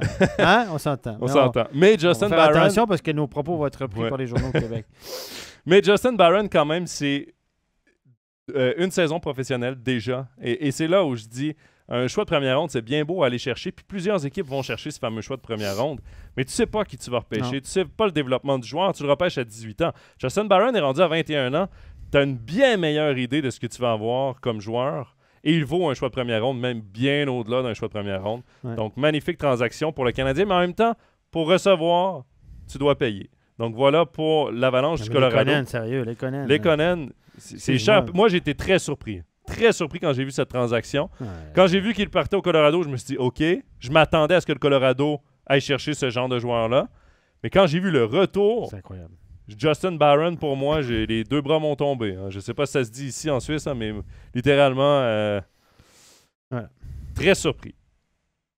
Lightning de Tampa Bay maintenant. Et on parle de payer cher. Le Lightning est encore allé chercher de la profondeur un troisième trio. Ils sont allés chercher Nick Paul à Ottawa. Ils ont donné Mathieu Joseph qui, dans l'effectif, avait un beau potentiel, mais était pris. Bon petit joueur aussi. Il était pris sur le quatrième trio. Je pense qu'à Ottawa, il va pouvoir vraiment devenir le joueur qu'il pourrait être. Et ils sont allés chercher Brandon Hagel à Chicago. Ça, c'est quelque chose... tu peux dire ce que Jonathan Toews à Chicago Jonathan a dit. Toews a dit, je paraphrase évidemment, il a dit « Si, dans une reconstruction, nos dirigeants se permettent d'échanger Hagel, personne n'est à l'abri et je me demande vraiment où va cette reconstruction. » Ça, c'est quand ton capitaine. Et là, c'est ton capitaine qui dit ça. Brandon Hagel est un joueur de 23 ans. Il gagne 1,5 million par année pour encore 2 ans. Bon, pas cher. Bon, pas cher. Ça, c'est rare. 23 buts cette saison avec Chicago. Il devrait faire partie d'une reconstruction. À la place, on l'échange au Lightning. Pourquoi? Un choix de premier tour en 2023, un choix de premier tour en 2024 et des joueurs de profondeur en Boris Katchouk et Taylor Reddish. Mais ils ont quand même obtenu 2 choix de premier tour. 2 choix de premier tour. C'est des choix qui sont tardifs parce que tu n'aimes pas être toujours dans les premiers. Donc, c'est entre 20 et 30. C'est pas la même chose que top 10, on s'entend. C'est comme Montréal avec Chariot. Mais quand même, c'est... Mais le joueur qu'ils ont obtenu, c'est quand même un gars qui a 23 ans. Mais il faut voir parce que... Mais Lightning, encore une fois, le Lightning, là, leur fenêtre, elle commence à se refermer. Là. Oui, mais ils vont encore être parmi les équipes de tête pour 2 saisons. Peut-être cette année, la saison prochaine. Après, par contre. Après, puis ça va être des années de vache maigre après parce que là, tu n'as plus de choix de première ronde pendant plusieurs années. Sauf que je me dis, au niveau des Blackhawks, d'avoir des choix de premier tour, c'est tellement une science qui est inexacte, le repêchage. Et je prends l'exemple des Bruins de Boston, il y a quelques années. L'année du repêchage, là, le nom m'échappe, l'année qu'ils ont échangé Dougie Hamilton. Ils sont allés chercher un choix de première ronde pour lui. Ils ont fait d'autres transactions. Ils avaient 3 choix, 13e, 14e et 15e au total. Ils allaient repêcher 3 joueurs coup sur coup. Et le seul qui joue en ce moment, c'est... il joue sur le 4e bloc. Là. Le nom m'échappe. Dans le chat, si vous avez le nom, j'y vais vite fait là, parce que ça me dérange. Les autres, sinon, n'ont jamais percé ou ont été changés. Le joueur dont le nom m'échappe, c'est bien sûr... voilà, je le trouve ici. Évidemment, Jake DeBrusk. Et le seul des 3 sur 3, c'est 1 sur 3, Jake DeBrusk, qui n'est quand même pas devenu une vedette, qui est un joueur établi, mais qui a fait partie de rumeurs de transaction, finalement prolongé avec les Bruins. Mais quand même, là, tu donnes un joueur qui a un potentiel de 25-30 buts, pas cher, jeune, pour 2 choix de repêchage qui sont 2 gros points d'interrogation. Et tu sais pas où tu vas drafter. Bon. De toute façon, ça t'en prend des choix, mais évidemment, faut que sa condition, c'est que tu repêches. Et non seulement que tu repêches, mais que tu te développes comme il faut. Parce que repêcher, c'est une chose. Mais le développer aussi après, c'est une autre paire de manches. Quand tu parles des choix de fin de première ronde, premier tour, deuxième tour, ben, c'est des gars qui doivent passer 2, 3, 4 ans dans la HL. Ouais. Je suis allé un peu dans le chat. Il y a Michael, on parle de Tampa. Michael qui demande, pensez-vous que les Bolts peuvent gagner une 3e coupe de suite? Peut-être. Ils ont l'expérience pour. Ouais. Avec Vasilevski devant la cage. Disons que ça part bien. Disons que ça te donne une chance de plus. Ils vont être durs à battre. Et moi, j'espère juste qu'on aura le droit à peut-être une 2e ronde. Parce que si le classement se finit aujourd'hui, ce serait en 2e ronde un affrontement de Tampa-Floride. Ça serait assez exceptionnel. Derby de la Floride. Derby de la Floride, comme la saison dernière en première ronde. Mais là, de l'avoir en 2e ronde... Tu crois que les Panthers vont réussir à remplir la baraque une fois? Ils sont allés chercher des défenseurs physiques et de la profondeur et un Claude Giroux pour essayer de... Ouais, mais les fans, est-ce que tu crois que les gens sont déjà au courant de ça dans le sud de la Floride? Il faut dire que dans le sud... À Tampa, le hockey marche bien. Dans le sud de la Floride, tout en bas, c'est très, très, très, très compliqué. Ouais. À Sunrise, là. Steve qui dit, quand Julien Brisebois t'appelle, les DG n'ont pas encore compris qu'ils vont se faire avoir. Mais c'est une très bonne tête d'hockey, Julien Brisebois. C'est un homme très intelligent et c'est un homme qui réussit à utiliser... C'est un avocat de profession. Et il réussit donc, tu es en train de me dire que les avocats sont rusés? Il réussit à aller chercher toutes les petites failles dans le contrat, dans la convention collective pour... L'année passée, ce qu'il a fait. L'année passée, c'était juste... Ouais, voilà, il l'a fait, il avait le droit, il l'a fait. Il avait le droit, il l'a fait. Après, il a utilisé... C'est pas comment, c'est combien. Exact. Stéphane, il reste une quinzaine de minutes à notre émission. On va aller dans d'autres équipes qui m'ont peut-être un peu laissé sur ma faim ou déçu dans cette date limite des transactions. Et on va commencer par Toronto, parce que ça fait quelques fois qu'on en parle quand même. Toronto. Enlevez 20% de ce qu'on dit, là, parce que les Québécois qui parlent de Toronto. Ça veut dire que je dois mettre un 20% de plus, c'est ça? Mazan. La seule grosse transaction des Maple Leafs est Mark Giordano, le défenseur qu'on est allé chercher à Seattle. Quel âge, c'est ça, lui? 35 ans, 35, 36. Ralenti, garçon, hein. Il a ralenti. Bob Hartley ne tarit pas d'éloge à son endroit. Bob Hartley m'a dit Mike Giordano, c'est le meilleur leader que j'ai jamais eu dans mon équipe. Il l'a coaché à Calgary. Hein. Oui, et il a été capitaine d'ailleurs des Flames jusqu'à son départ. Et puis il est parti dans le draft d'expansion. Ouais. Et ça reste un leader, mais... bon. Il est loin de son année où il avait gagné le no-risk quand même. C'est un défenseur qui reste efficace. Jamais repêché, le garçon. Ouais, il reste efficace. C'est bon pour la défense de Toronto, surtout là que Jake Muzzin est blessé. Ouais. Donc, tu vas chercher de l'expérience. Par contre, devant le filet... Oui, le mais. Non, mais moi, je trouve... Okay, je t'arrête tout de suite devant le filet. J'ai regardé encore aujourd'hui. Là, j'ai écouté les médias, tout le monde, gardien. Jack Campbell, là, excuse-moi, là. Hein, il y a 24 victoires, 9 défaites. Bah, tu vas dire, les victoires-défaites du gardien, ça dépend de l'équipe que tu as devant toi. 91,4 en NHL. Pas mal, hein? Parce que c'est pas des 94 comme ici. Hein. Les gardiens de la NHL, si tu regardes le taux d'efficacité de la cage est un petit peu supérieur à ici. Là. 91,4 %. Excuse-moi, il fait le job. Là. Au début de l'année, tout le monde disait à Campbell. Parce que là, on a échangé Anderson. Ouais. Qui est rendu à Caroline. Puis et qui est le meilleur gardien de la Ligue. Ouais. On s'entend. Là, tout le monde dit, bon, alors qu'à Toronto, la pression, je sais pas quoi. Et Jack Campbell, là, pas de mauvaise saison. Pourquoi on dit qu'il fallait absolument... Il y a Mrazek derrière, qui a joué hier soir d'ailleurs. Et lui, il est à 88,5. Donc, lui, c'est un deuxième. Mais il fallait vraiment aller chercher Fleury ou... Quel gardien était disponible? Quel gardien meilleur que Campbell? Il n'y avait que Fleury de disponible. Mais à un moment donné, là, les gens disent « Ah, ils n'ont pas fait leur job, ils n'ont pas réussi, c'est une catastrophe à Toronto. Ils font que des conneries. » Mais là, à un moment donné, à Chicago, peut-être que le gars de Chicago, il dit « Tu le veux? » Il ne l'aura pas. Non, mais après, le gars de Chicago, il y a aussi son feeling. Là. On ne sait pas comment il s'entend. Moi, je peux dire qu'il y a des transactions. Il y a des gars qui disent, moi, je veux pas non, je t'aime pas trop. Là, j'ai même pas envie de transiger avec toi. Il y a aussi le fait que Marc-André Fleury avait une clause de non-échange. Donc, même s'il y avait négociation avec Toronto, c'est lui qui devait choisir. Bon, Toronto, c'est pas une mauvaise destination. Bon, non, mais Minnesota non plus. Il est plus proche de sa famille, parce que sa famille reste à Chicago pour les études des gamins. Je comprends, niveau statistique. Moi, ce que j'aime pas de Mrazek et Campbell, c'est que c'est sur les buts qu'ils concèdent. C'est des ballons de plage, la façon. Parce que, oui, le gros problème, et on le voit avec Frédéric Anderson, parce que Mrazek était avec la Caroline la saison dernière, avait parmi les meilleures statistiques de la Ligue. Et là, cette saison, c'est Frédéric Anderson. Ils ont échangé un pour un. C'est les défenseurs, finalement. Ben, clairement, parce que tout le monde vante les défenseurs, la brigade défensive de la Caroline depuis des saisons. On dit que c'est parmi les meilleurs de la Ligue.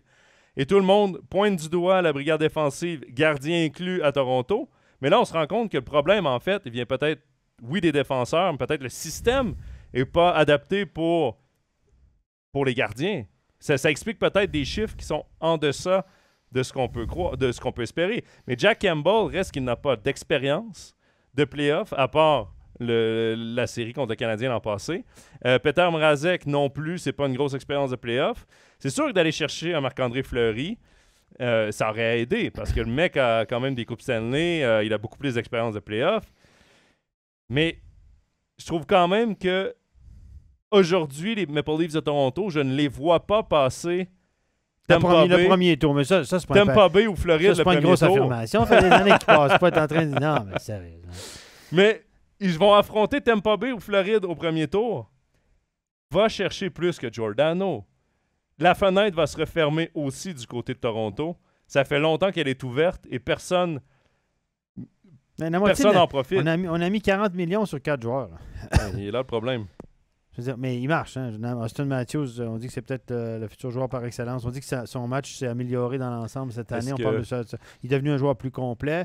Il est extraordinaire. Marner aussi. Mais l'année passée, ces gars-là se sont fait ramasser dans les playoffs. Marner n'était pas capable de marquer un but.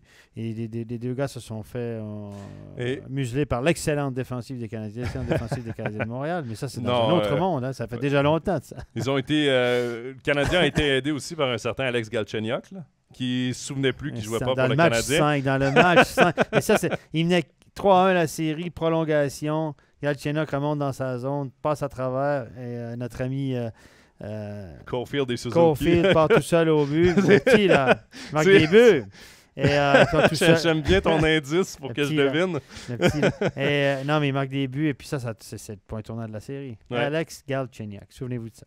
Mais c'est ça, je reste un peu sur ma faim. Et Edmonton, exactement le même problème.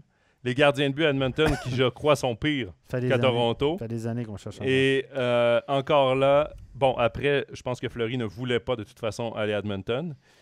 Je sais que Edmonton a appelé à Montréal pour avoir des informations sur Jake Allen. Mais Jake Allen, je pense pas qu'il était vraiment disponible à Montréal. Là, on a échangé à Hamann aussi. C'est celui qu'on est allé chercher au Minnesota, on l'a échangé au New Jersey. Oui. Il a été que de passage. Et là, avec un... J'espère que c'était pas loin un appartement pour 12 mois. Donc, voilà pour les Oilers, pour les Maple Leafs. Mais là, ils sont critiqués, mais de toutes parts. Mais s'ils perdent en première ronde, c'est une catastrophe. Il va y avoir des têtes qui vont tomber. Tu es obligé de virer des... Le GM, là, le nouveau non, mais c'est là où tu vois le nouveau GM là, qui se base que sur les stats avancées. Ça ne dit pas tout. Mais non, c'est un complément, ça fait partie d'un tout, etc. Je parlais justement avec un recruteur que je nommerai pas au Canada, très, très connu, et qui me parlait justement de l'apport des statistiques avancées, etc. Il dit, Stéphane, on s'appuie beaucoup là-dessus maintenant pour faire des comparables. Il dit, on se dit, OK, lui, il y a ci, il y a ça, dans le doute, on regarde l'ensemble, mais on essaie de rationaliser le plus en se basant sur des chiffres, des trucs, etc. L'œil, l'eye check est encore là, mais on le fait un petit peu moins qu'avant, et lui, ça le dérange. Il dit, mais là où c'est encore subjectif, c'est que quand on arrive à la fin, on compare un joueur qui joue en Suède puis un joueur qui joue dans la CHL en Ontario, puis on se dit, le problème, c'est qu'on évalue, on cote la ligue, on donne à la fin, pour les mêmes chiffres, on évalue par exemple qu'en Suède, ça vaut 1,1. Donc, on pense que la Ligue suédoise est plus forte que la Ligue de junior de l'Ontario. C'est un exemple que je vous donne au hasard. Puis la Ligue de l'Ontario est à 0,9. Ça veut dire que le gars qui a les mêmes chiffres dans les deux ligues, s'il est à 100, il sera à 110 et puis à 90. Ce que le recruteur me disait, ils sont bien gentils avec leurs chiffres, mais à la fin, il y a quand même un jugement de valeur sur la force relative de la ligue dans laquelle ils jouent. Ils sont obligés de faire ça, mais si tu péjores chaque fois un championnat, comme la Ligue junior majeure du Québec, pour ne pas la nommer, elle est chaque fois péjorée. Elle est chaque fois sous-évaluée par rapport à l'Ontario et l'Ouest. Ça, je peux vous le garantir. Ce qui fait qu'un gars qui a des statistiques, qui a du succès dans l'Ouest, le même succès qu'un gars dans l'Est, mais on dit « Ah, mais on pense que la Ligue junior majeure du Québec est moins forte. » Je vous rappellerai que les Ligues juniors majeures de l'Ouest n'a pas gagné un seul de ses 13 derniers matchs dans les finales dans la série de la Coupe Mémorial. Hein? Donc, voilà. Donc, il y a un jugement de valeur à la fin. Ça ne vaut pas la même chose. Mais évidemment, on doit faire ça parce qu'on doit comparer le gars qui joue en Allemagne, le gars qui joue en Suède, le gars qui joue en Russie, puis le gars qui joue en junior ou qui joue NCAA. C'est difficile à comparer. Mais là, il y a un jugement de valeur qui fait que si tu pondères tout ça, ça reste quand même une évaluation subjective. Ouais, mais dans la Q, c'est plus facile. NCAA, c'est plus dur. USHL, ça vaut autant. Il n'y a plus rien de rationnel. T'as beau dire on suit sur des chiffres, mais là, non. C'est parce qu'après, tu dis, mais ce chiffre-là, il joue pas. C'est comme tu disais tout à l'heure, Yossi, il ne joue pas d'une bonne équipe. Ça vaut plus de points que s'il jouait. Ses points ont plus de valeur que s'il jouait comme Cale Makar à l'Avalanche. Ça veut dire que tu pondérerais les points. L'exemple, ça veut dire que Yossi, s'il fait 100 points à Nashville, ça vaudrait 120 points au Colorado. Parce qu'il joue d'une moins bonne équipe. Puis, donc, les points de Makar, il faut que tu baisses parce qu'il joue avec des bons joueurs que Yossi n'a pas. Un jugement de valeur. Donc, à la fin de la journée, là, ça reste le high check, ça reste une évaluation subjective des joueurs. Tu mets un joueur dans un autre environnement, tu ne sais pas ce qu'il vaut. Tu mets un joueur dans une autre ligue, tu ne sais pas ce qu'il vaut. Et c'est compliqué. C'est très, très compliqué pour les recruteurs. Mais ce sera très intéressant de voir si Toronto perd en première ronde. Qu'est-ce qui va se passer là-bas? Très intéressant. Ça va aller... Pour un Québécois, ça va être sympa. Toujours c'est agréable. encore à Toronto. À Toronto, il nage, encore en train de perdre, etc. Surtout après la saison ils que n'y arriveront jamais. C'est que Toronto, pour les gens, Toronto, c'est le Fribourg-Gotteron de la Suisse. Hein? Ils sont pas capables de passer une ronde de playoff. C'est compliqué. Ils ont passé proche quelques fois, mais ils n'y arrivent jamais. Il y a toujours quelque chose, etc. Ouais. Et puis, les présidents qui font des fois des déclarations un peu surprenantes à l'aube de... Non, mais sérieusement. Non, mais bon, on parle pas du championnat suisse, on a dit. On reste là-dessus. Le Canadien a aussi échangé Brett Kulak à Edmonton. On est allé chercher de la profondeur. À Edmonton, il y a aussi Derek Brassard qui s'est amené de Philadelphie. Contre quand même un choix de deuxième tour pour Kulak. Pas mal. Et un défenseur 5e, 6e, joueur entre la NHL et la AHL. Sinon... dans les autres grosses transactions, parce que là, le temps file, on va quand même parler des plus grosses transactions. Marc-André Fleury, je l'ai vu sur le chat là, qui est ressorti. Minnesota, bon, lui, évidemment... Toi, tu dis qu'il a fait ça pour des raisons familiales. Parce qu'il a entre déménagé autres. toute sa famille à Chicago, Ouais, les enfants tout ça. scolarisés, puis il s'est dit, moi, je vais à Minnesota, c'est quelques heures de route. Ouais, sinon, lui, son choix premier était de rester à Chicago. Une belle place pour jouer au hockey, Chicago. Très belle. Même si Il a l'équipe beaucoup performe aimé. pas. Oui. Et d'ailleurs, il n'était pas sûr s'il prenait sa retraite ou s'il allait jouer sa saison à Chicago. Lorsqu'il a été échangé de Vegas, a été visiter les installations, la ville, tout ça. Il a dit « OK, on s'installe ». Et donc, sa famille va rester à Chicago. Lui va aller jouer au Minnesota. Et comme c'est très, très près, va pouvoir rentrer dans les journées de congé et tout ça. Et passer quand même du temps avec sa famille. Ce qu'il n'aurait pas pu faire si, par exemple, il avait été échangé à Toronto. Ben, Toronto, ça va encore, mais le Colorado, par exemple, ou ailleurs... Il faut que tu prennes l'avion. Il faut que tu prennes l'avion quand même. C'est compliqué. Mais, donc voilà, Marc-André Fleury, quand même, au Minnesota. Moi, je suis surpris de ça. Moi aussi. Mais en même temps, le Minnesota... Ça va être bizarre, non? Ouais, c'est vrai que c'est une... Mais Mais quand même, moi, j'ai hâte de voir son équipement parce qu'il nous sort toujours des équipements... un peu spéciaux, un peu rock'n'roll, et j'ai hâte de voir quelle couleur il va nous sortir. Mais est-ce que Minnesota, avec lui, est-ce qu'il pense vraiment aller au bout cette année? Moi, Ou ils se disent qu'il va nous voler la série contre Colorado? Si, il joue contre Colorado. Moi, je trouve cette transaction-là hyper intéressante pour le Wild. Je m'explique. Il donne un choix de deuxième tour conditionnel. Si le Wild accède à la finale de conférence et que Marc-André joue plus de X games, plus de X matchs, ce sera un choix de première ronde. Donc, Paris réussit parce qu'on s'est rendu très loin. Si non, c'est un choix de deuxième ronde. Mais le Wild du Minnesota ont racheté Zach Parise et Ryan Suter cet été. Ils vont avoir d'énormes pénalités sur le plafond salarial la saison prochaine. Donc, le Wild du Minnesota, à partir de l'an prochain, vont devoir se débarrasser de gros contrats, vont avoir beaucoup de calculs à faire, n'auront peut-être pas une équipe aussi compétitive que cette année. Ils vont sortir la calcul à stress. Oh oui. Et comme Vegas est en train de faire là, depuis 3 jours. Et ils n'auront peut-être pas une équipe aussi compétitive dans les prochaines années. Ce qui veut donc dire que aussi bien y aller le tout pour le tout de suite avec un gardien comme Marc-André Fleury. Intéressant. En sachant que si tu réussis pas ton coup, c'est un choix de deuxième ronde. Si tu réussis ton coup, tu donnes le choix de première ronde. Mais en même temps, si tu réussis ton coup et que tu te rends en finale d'association, ça veut dire que c'est un choix entre 28 et 32. Donc 28 et 32, c'est presque un choix de deuxième ronde. Au final, le pari, je trouve très intéressant pour le Wild. C'est bien. Avec cette... Ils sont allés chercher aussi un Québécois qui joue à Anaheim. Nicolas Deslauriers aussi. Lui, c'est un vrai tough. Hein? Ouais. Lui, d'une certaine époque, on l'aurait appelé un goon. Ouais. Mais il peut jouer au hockey aussi. C'est pas un grand joueur de hockey, mais lui, c'est solide. Hein? Lui, je peux dire qu'il n'y a personne qui va brasser le Wild. Hein? Très, très solide avec les points. Et c'est un vrai guerrier. Là. Ouais. Mais lui, il était bien à Anaheim. Il doit être déçu un peu. Ouais. Je sais pas que moi, je pense à la température. J'aime pas le froid. Puis je me dis, le gars, il part d'Anaheim. pas de pression. Anaheim, c'est une des équipes qui est le moins médiatisée en Amérique, etc. Pas de pression. Tu rentres à la maison, anonyme, ensuite à côté de Disneyland. En même temps, Non, son mais- contrat se termine cette saison. Pour lui, c'est peut-être plus avantageux de passer quelques mois au froid à jouer en playoff que de se la couler douce à Anaheim Peut-être qu'il va puis se de jouer gagner au un golf. contrat, ouais. Peut-être qu'il va aller chercher un contrat, ce qui peut être intéressant pour lui. À voir, parce qu'il va avoir un rôle important pour le Wild en playoff quand ça devient physique. Lui va pouvoir... Ouais. brasser la cage des- OK. Ben, il va être juste le fait qu'il soit là, ça Ouais. va... Mais sinon, je trouve quand même intéressant le fait que l'Association de l'Ouest, très peu d'équipes ont fait de gros mouvements de personnel, surtout dans la division de l'Avalanche du Colorado.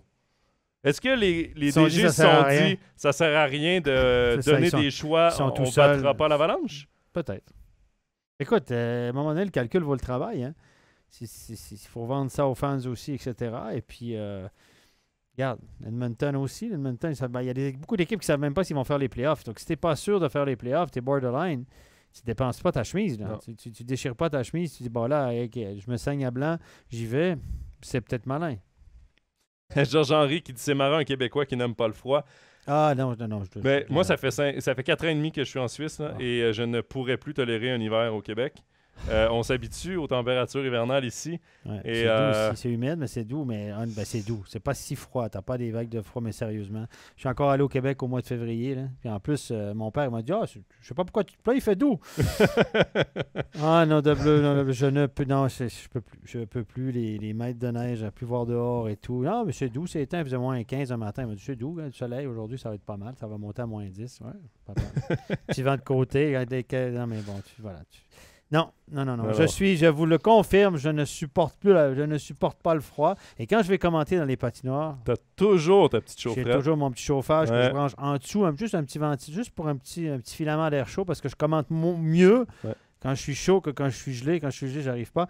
Et j'ai un petit filament d'air chaud qui me va sur les jambes. Ça me juste tempéré, c'est nickel. Et je me souviens d'un match qu'on avait co-commenté ensemble à Fribourg pendant les travaux à la BCF Arena. Et j'étais très content de ton petit chauffage parce Tu l'as que apprécié, hein? il faisait très froid. La Aïe, patinoire aïe. n'était pas fermée. Là. Oh, Il y avait des courants d'air. je l'aurais pris en mré aussi, par Ouais. contre. Aïe, aïe, aïe.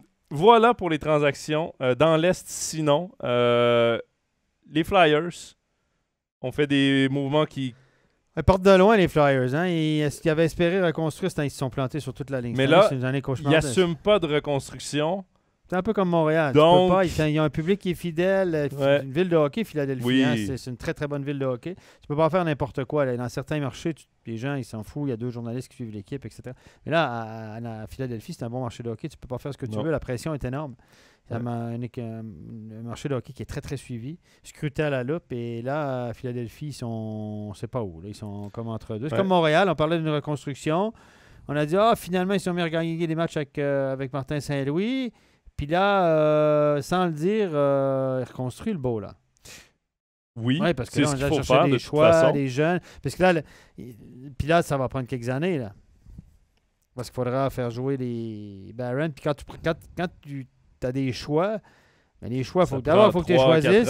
C'est 3, 4, 5 là, avant de revoir une équipe compétitive. Là. Michael qui demande d'ailleurs est-ce que Martin Saint-Louis sera derrière le banc l'année prochaine. C'est lui qui va décider, mais déjà, Jeff Gorton a dit qu'il était intéressé à le re-signer avec les performances. Un chum, je c'est un pense chum. que- Hein? Mais là, non, mais bon. Évidemment, là, on lui a trouvé toutes sortes de qualités. Moi, j'aime pas ses jugements à court terme. Moi, j'aime beaucoup Martin Saint-Louis. Je suis très heureux pour lui. Puis c'est un personnage qui change un peu parce qu'il y a un franc-parler, etc. J'aime beaucoup. Évidemment, j'aime beaucoup. Mais je me dis toujours, méfiez-vous de tout ce qui est court terme. Les gens s'emballent très, très vite. Puis tout à coup, oups, ça retombe comme un... Tu sais, Montréal, c'est un marché... C'est un peu comme Fribourg. J'ai toujours comparé Montréal à Fribourg. C'est que tu es tout high ou bien tu es tout down. Il n'y a pas de juste milieu. c'est Il comme- n'existe Il n'y pas. a pas de never get too high, never get too low. C'est à un moment donné, c'est comme Larry Huras, quand je coachais ses équipes, il dit quand mon équipe va trop bien, je les ramène sur la terre, je leur donne de la merde, je leur rentre dedans, j'engueule les gars ne comprennent pas. Quand mon équipe va mal, je dis hey, les gars, t'es beau, t'es fin, t'es capable, garde, si t'es j'essaie de les remonter au lieu de les rabaisser. Ouais. Et pour les ramener toujours dans une courbe normale. Tu sais, quand les gars se pensent trop beaux, là, je leur dis non, t'es pas si beau que ça. Puis quand les gars se pensent pas bons, là, je dis non, mais t'es pas si mauvais que ça. Et c'est le job d'un coach. Puis ça va à contre-courant de l'ambiance générale.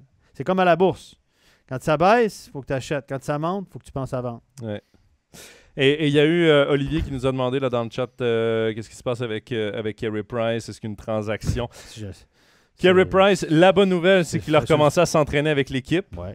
Il fait des déplacements, il fait des styles papillons, ce qui est déjà ce qu'il n'avait pas réussi à faire depuis le début de sa rééducation. C'est vous dire d'où il part. Il réussit à descendre en papillon. Et, à peu près comme moi. Là. Il est au même niveau que moi. Là. On est loin d'une transaction. Carey Price, de toute façon, s'il est échangé un jour, il faudra qu'il ait rejoué avec le Canadien. Et lui, il faudra qu'il veuille partir parce qu'il a une clause de non-échange. Et, lui, on lui a donné la maison, les clés. Tout à voir. On part de loin. Moi, je pense que la signature de Carey, évidemment, c'est un excellent gardien, mais je pense que lui, c'est compromis. Ses problèmes d'addiction, évidemment, on fait comme si c'est pas grave. En un mois, il a réglé ça. Excuse-moi, là, mais c'est dans quel monde ils vivent, ces gens-là? En un mois, tu as des années d'addiction à des produits qui ne sont pas identifiés, puis tout à coup, en 30 jours, lui, il va régler ça. Sérieusement, là. Hein? Ouais. Tu crois ça, toi? C'était très rapide comme... Écoute, les mystères de la vie. Mystère du Canadien. C'est un feuilleton, hein? Price, on s'entend. Sinon, bon, il y a des équipes, moi, en terminant, que j'ai quand même apprécié leur date limite des transactions parce qu'ils ne se sont pas fait avoir dans le rang qui est peut-être trop avantageux pour l'équipe, pour où est-ce qu'ils sont rendus dans la reconstruction. Et c'est les Rangers de New York et les Kings de Los Angeles. Ils sont en voie de participer aux playoffs, mais on n'a pas donné d'avenir pour gagner maintenant, alors qu'on sait très bien que la Coupe Stanley n'est pas vraiment un objectif cette saison, mais de gagner de l'expérience. La Coupe Stanley est un objectif pour combien d'équipes? Très peu. En ce moment, 5-6. Tampa Bay, Colorado, Floride, Caroline. Toronto. Toronto. C'est un objectif lointain. Toronto, c'est d'en gagner 4 en playoff.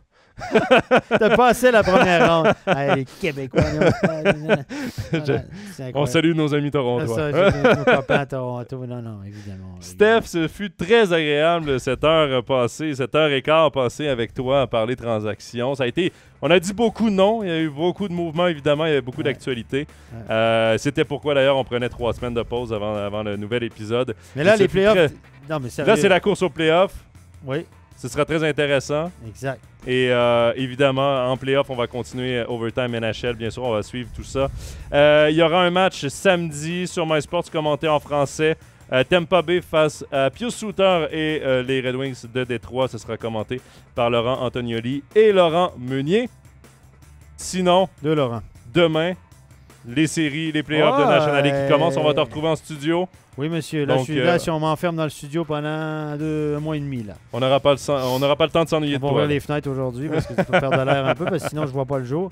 Non, mais ça va être super intéressant. Là, la série Lausanne-Fribourg en Suisse romande. Sérieux. C'est de demander mieux. Moi, j'ai entendu qu'ils allaient mettre un poste frontière sur la A12. Là, juste avant d'arriver à Vevey, quand tu descends, là, ils vont mettre un poste frontière durant la série parce que faut pas que ça s'embrasse trop. Mais c'est une rumeur. Ah non, mais ça va être une sacrée derby de la A12. Ouais, une sacrée bonne série. Et en plus, on aura assurément un club en demi-finale. Ça, c'est la bonne nouvelle pour nous. C'est une autre très bonne nouvelle pour nous. Mais lequel? Les paris sont ouverts.